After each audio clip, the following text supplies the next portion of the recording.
True Crime South Africa is published in conjunction with Arena Holdings, publishers of Times Live, Business Live, Sowetan Live, and others. The opinions expressed in this podcast do not necessarily represent the views of Arena Holdings and its affiliates. Welcome to True Crime South Africa. I'm Nicole Engelbrecht, and you're listening to the first Minisode in a long while. In Minisodes, I discuss cases that are in the media at the moment, as well as related topics. Before we get into today's Minisode, I'd like to thank our new supporters for the week. A huge thank you goes out to Vera Kamalo, Tracy Atkinson, Luane van der Merwe, and Irma Stradom for your support on Patreon, as well as Patricia Deely for your support on PayPal. Thank you so much for your support, everyone. It really does make a huge difference. If you'd like to support the show on Patreon or PayPal, I'll leave a link in the show notes. There are now additional ways that you can support the show, with 2 online businesses providing 10% discounts when you use the code TCSA10 at checkout. You can get your health and beauty needs at King Online, and you can get all your printing requirements designed, printed, and delivered by PrintCrowd. There are several new discount codes coming soon, so keep an ear and an eye out for those too. You can also help to support me as an individual creator by following my Facebook page, checking out the companion podcast I created with Showmax for the Devilsdorp documentary, or by purchasing the Krugersdorp Cult Killings audiobook on Audible, Google Play Books, or Apple Books. As always, any form of support is greatly appreciated, and it doesn't have to be financial. Sharing of episodes, inviting your friends and family to listen, and interacting on social media all go a long way to keeping the show growing and improving. You can also leave a review on the podcast app you use to listen.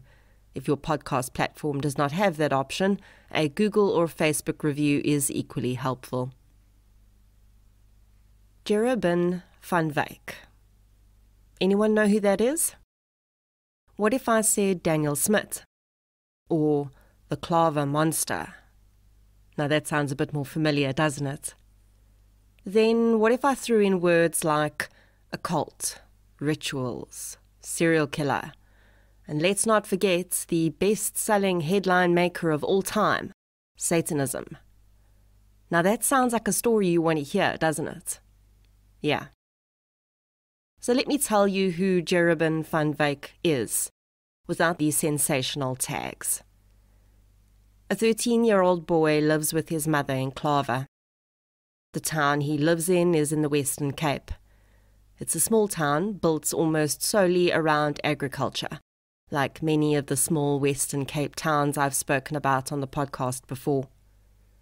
Clava is also a place where, if you don't own a farm or work on one, or if you're lucky, own a business that is a necessary service, like a bottle store, you're unemployed and probably destitute. If you're a child in Clava, you're growing up in beautiful surroundings, but you've also got to find something to pass the time.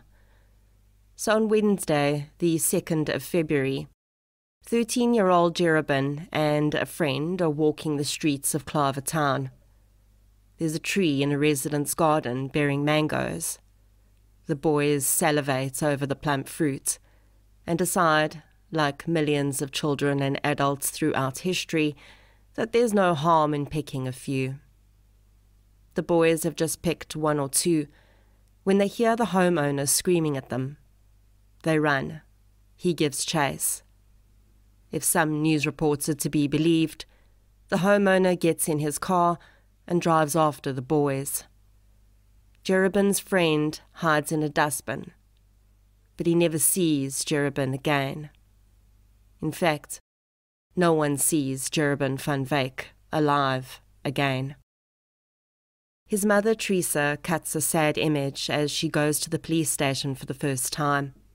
She's frightfully thin, her face covered with the compulsory mask, and her voice is almost a whisper as she asks the burly policeman behind the desk how she can go about placing a missing persons report for her son. Perhaps the policeman can't hear her the first time and barks at her to speak up. She does, and he eventually makes out what she's saying. He asks the child's age and when he was last seen, but he's not writing anything down. Teresa can't understand why he's not making notes. How will they fill out the report? Teresa van Wyk will walk away from the Claver police station that day, no further along in her quest to find her son than when she arrived. Your boy is a teenager. He's just been naughty. He'll come home soon. Wait longer. Teresa will return to that police station again after that. Only slightly more interest will be shown in her plight on that occasion. She'll provide police with the only photograph she has of her child. Her phone was damaged, so she only has a photo taken by his school. In it, Jerobiojin wears a mask. He holds a sign bearing the word ons, which is Afrikaans for us. His school principal will later explain that the shot is a still from a Mother's Day video the pupils had made the previous year. They will also provide older photos of Jerobiojin, one of which will be used in a Missing Children South Africa poster that will be briefly distributed. Jerobiojin has been missing for a few days when we start to see the first headlines. Remains found in a drain at Claver residence, believed to be missing boy. And then the floodgates opened. Suddenly we were drowning in information, and not all of it was factual. In fact, most of it was not. Daniel Smith, the owner of the house where the mango tree stood, was arrested. The remains found on his property had been significantly dismembered. At first he denied any knowledge of Jerobiojin's whereabouts or why there would be any human remains in his drain. Then he allegedly confessed. He had killed Jerobiojin, and there were more, he claimed. There were more bodies in Sea Point. He'd been part of a cult from his own teenage years who taught him to kill without being caught. Smith's defense attorney made a public statement to cameras outside the courthouse. The community needed to pray, she said. A spiritual war was at play. Her client was not mentally ill, but he was spiritually ill, allegedly. He was a victim of a brainwashing cult, or a satanic something or other. She wasn't sure what the difference was. Her words, by the way. I watched in rapt horror, but not for the reason that many were horrified. It was very clear what the attorney was doing, at least to me. Divide and distract. What better way to prepare a mitigation of sentence than to slather all the wrongdoing in spiritual sauce? Even better, let's make it a satanic sauce. That's really going to get people going. And it did. I cannot make very many factual statements about the murder of Jerobiojin van Wyk in this minisode, because right now, everything's up in the air. The accused is yet to plead, he has to go to trial, and everything, absolutely everything, has yet to be proven. Except one thing. Jerobiojin is still dead. Jerobiojin is never coming back. And his murder is now the subject of an investigation and ensuing trial. If you Google the term "the ethics of true crime," you'll find for the most part articles written about what are termed highbrow true crime podcasts and programs, that according to the journalists, seek to elevate the true crime genre to something it is not, so that the podcasters and producers can feel better about themselves for profiting off the stories of victims. And yes, that is something that does happen. It is one element of true crime that sits on that dodgy fine line. But does that mean it shouldn't exist, or that we shouldn't consume it? I don't want to approach this topic with the claim that I know exactly what ethical true crime content or reporting should look like. I'm learning all the time. When you know better, you do better. When I started this podcast, I wanted it to be victim-focused, and I feel it is. So this is the one thing that I always return to when weighing up whether coverage is ethical to me or not. Does it serve the victim? Serving the victim means a lot of different things. Sometimes it means justice. Sometimes it means telling their story in a way that puts the bulk of the focus back on them. And there are always going to be things that come up against that. I'm never going to get it right 100% of the time, and neither are my co-creators in the genre. But I think that perhaps the ethical baseline of the medical profession works here too. First, do no harm. And to that, I'll add to the victims. Because true crime coverage is always going to negatively portray someone, usually the perpetrator, and maybe even their family. And that's the trade-off. So let's apply this to how we've been talking about Jerobin's murder in the press and on social media. A boy went missing in Clava. This statement serves the victim. His mother struggled to report her son missing. Knowing this serves the victim, and perhaps future victims too. A man was arrested for his brutal murder. Serves the victim. He will appear in court on charges of murder and possibly kidnapping. Also, serves the victim. He was in a cult. He might be a serial killer. He had weird letters on his house. We're all being hunted by secret cult killers. Burn down his house. He was a farmer. Oh, wait, no, he was a train driver. Here's his picture. Oops, sorry, that was some innocent guy with the same name's picture. Jerobin who? His name was Jerobin. That's all we need to know for right now. The other stuff, the fluff, the distractions, the add-ons, the sensation, is just taking us all away from the point. A 13-year-old boy lost his life. He picked a few mangoes, and he was savagely murdered. And even that mention of him picking mangoes in someone else's property is a distraction. It's a form of victim blaming. Because Jerobin shouldn't have been doing that. He shouldn't have been a child who wanted a piece of fruit and took it because he was with a friend, and well, the fruit was there. Is that stealing? Yes, I suppose it is. But it also has nothing to do with Jerobin's murder. Jerobin was killed because someone believed that their anger was worth more than his life. Victim blaming is another aspect of ethical true crime that desperately needs addressing.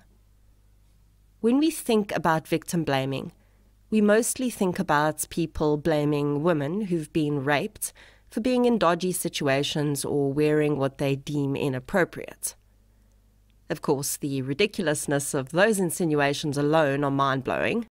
Rape does not have a preferred location, nor does it have anything to do with what the victim is wearing. But that's not all victim blaming is. Victim blaming is linking a crime to the action of the victim. It's saying that a 13-year-old was murdered after he stole a piece of fruit. Victim blaming is telling someone that their cell phone was stolen because they were talking on it in public.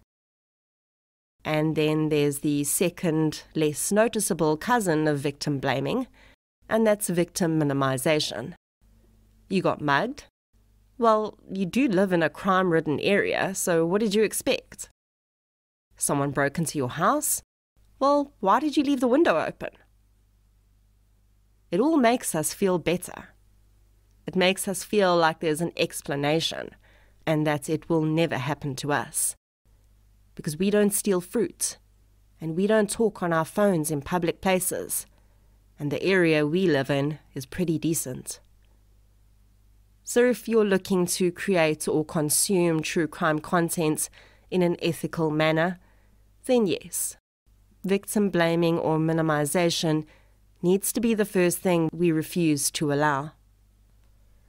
What happens, though, when the victim is the focus and it still goes wrong? Sarah Turney is an American true crime podcaster. But more importantly, she's the sister of missing Alyssa Turney. Alyssa is Sarah's sister, who disappeared 20 years ago, and Sarah has never given up trying to bring the man she believes to be responsible for her disappearance to justice. And for Sarah, that has not been an easy road, because that man is not a stranger. It's her father. Sarah has her own podcast called Voices for Justice, where she discusses cases that don't get the media attention they deserve. She also recently spoke to the sister of another missing person. Maura Murray disappeared in 2004, and Maura's sister talks to Sarah about a side of the true crime world we don't always consider. What happens when the victim is focused on so much that awareness suddenly becomes a distraction from the case itself? When, as in Maura's case, every small thing she did is discussed in deep detail on public forums and is thrust forward as a reason for her disappearance. When I have the privilege of speaking with family members of victims on the podcast, I'm always intensely aware of one thing. They don't actually want to be speaking with me.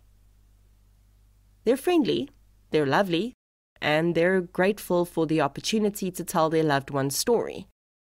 But I'm the last person in the world they actually want to talk to.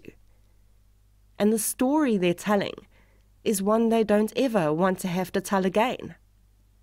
But they have no choice. Well, they do. There's always a choice, I guess. They could go back home and not talk about it, but that would make it less likely they'd get justice or have the full story known. So they're stuck between the most horrible events in their lives and a true crime podcaster. And then we still tell them that they should be grateful. I hear you asking, but can't we just watch and listen to the stuff we enjoy without having all of this ethical stuff weighing on us? Well, of course you can. I'm not asking you to impale yourself on the sword of contrition because you enjoy true crime. Heck, if you didn't enjoy true crime, I'd still be selling packaging, wouldn't I? So, thanks for that. But every now and then, I would like you to think about the tough stuff. Just for a minute. Think before you comment. Think before you share. First, do no harm. For me as a creator, the minute I no longer see any tangible proof that my content is serving the victims in some way, I will chuck my microphone in the bin, delete all my episodes, and walk away. Probably go sell packaging again or something. Until then, I will continue to produce true crime content that aligns as closely as possible with what I think the genre should uphold. His name is Jerobiojin.